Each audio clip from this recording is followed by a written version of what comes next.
G'day, Akemi here. I thought I'd share a tale today of rooftops and rolldowns. Now, a rolldown, you see a lot of them about, and they're usually, well, they're generally at roofline. So where the guttering goes down is where a rolldown goes. And you're basically standing or laying on the edge of the roof with your shoulders and arms and head hanging off the roof line, and you've got a big roller and you're painting your letters, big square-edged letters. The best at this is probably Getting Up at present. Getting Up is in Melbourne, smashing it. You put a rollie on the vault, the yellow peril we call it, but it's a piece of art called the vault. Basically, a bunch of yellow steel slabs at angles. Well, not my thing. And it's not because it's bad art; it's because I don't understand how to appreciate it. That's on me. It's not on the artist. But yeah, one of the things too with rooftops and rolldowns is I'm fucking scared of heights. I am terrified of heights. And you've got to be on a rooftop to get there. Now, the thing is, and one of the things you would have noticed yourself as the audience, as it were, is that we, as street artists and graffiti artists, can get into some really hairy positions, places that are difficult to reach otherwise.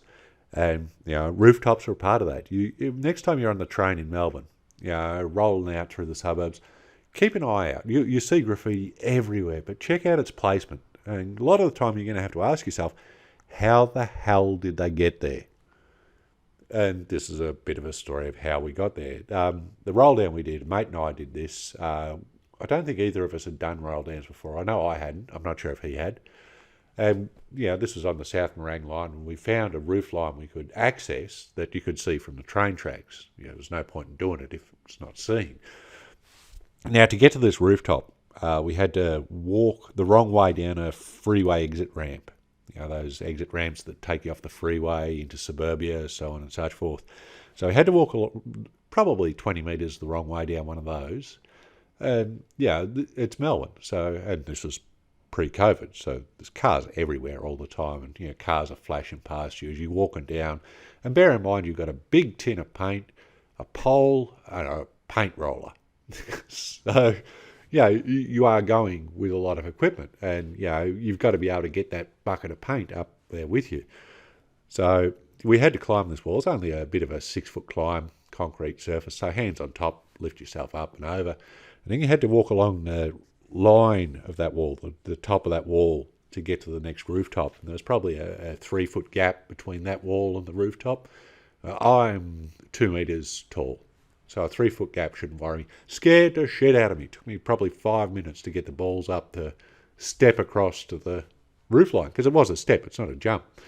Now, one word of caution with all of this is roofs aren't safe. You can fall through a motherfucker. You don't know what the quality of that roof is like at that time of night. People who do graffiti and street art live and sometimes die to put the art out there. I mean, we all know the tale of the late great Cinch. Fantastic stuff. Like I love his tags. I love his spray tags. Still see him around. A lot of respect, but the poor guy passed doing what he loved. And that's a rough trot. We live and die for the art. And that's one of the things, too, with these roof lines. A friend of mine said to me a little bit after when I was telling her about it, she said, well, what if you had fallen through? And that's something you've got to take into account. That's the risk. And, that's the thing, I think, too, that separates graffiti and street art from all other art, is the risk. You run the risk of arrest, you run the risk of, falling through a roof, dying, a whole lot. There's risk, and we take that risk. I don't think there's any other art form that really runs those risks to make art. This is performance art, where you put on a pair of pork chop panties and sandpaper a lion's ass. That's not normal art. So got across this roof line. Now, as I say, I'm a country boy, so I know about roofs. I know you got to walk along the nail lines, follow the nail lines. You can get a bit of an idea of where the beams are and where it's safe. Because if that roof is rusty or deteriorated, or not doing great, or you could fall through to your death. So we walk along this roof line, and this wasn't the roof we were going to do the roll downs on. The roof was adjacent to the adjacent building. So to get there, we had to climb around the edge of, I think it was some sort of water tower or something. It was about a 10 metre high, 5 metre round cylinder with these steel straps around it, the right angle straps that extended probably 5 centimetres from the edge of that particular cylinder. You had to sort of edge along that. Bear in mind, you've got a big bucket of paint and a paint roller and a pole. So you've got to get across there with that. Then you had to take a short little hop sort of from there onto a steel pipe that connected to that roof line. Mate went across that pipe quite fine. I'm, as I say, terrified of heights. I'm in the wrong business. Cops and heights, I hate them. But, so I saddled over this pipe. You straddle the thing like you're riding a horse and you sort of inch yourself along. Yeah, but you've got to do it with one hand because I've got a bucket of paint in the other, so the balance isn't necessarily great. I heard that pipe creak. Let me tell you, there's no chance even Kathy Freeman at her peak would have caught me as soon as I heard that creak. I was onto the next roof line, no fear, because the fear of dying was worse than the fear of moving.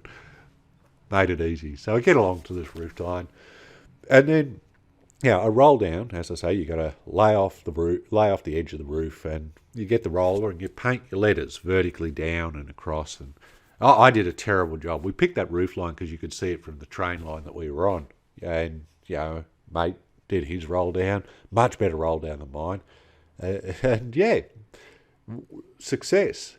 Now, part of it too is you enjoy it, you savour it, and by savouring it, I mean, in our case, we had some beers with us too. So we sat on the roof line with our legs dangling off, and we watched the city move around us, cracking beers. Not a soul would have seen us up there, just our own private paradise. Beautiful stuff. And, that's the stuff you can't convey with a photograph. These are the things that aren't in the books. These are the stories that make street art what it is and why it's enjoyable. Look, I really hope you've enjoyed this little story. I've got a bunch of them. Tell them all. If you do enjoy it, give it a like. If you want, hit subscribe and the bell icon. You'll get notifications of when all this stuff comes out. But other than that, I really want to thank you for listening and for all your support. It's been amazing and I really enjoyed what I'm doing. So thanks, guys. Cheers. Catch you later.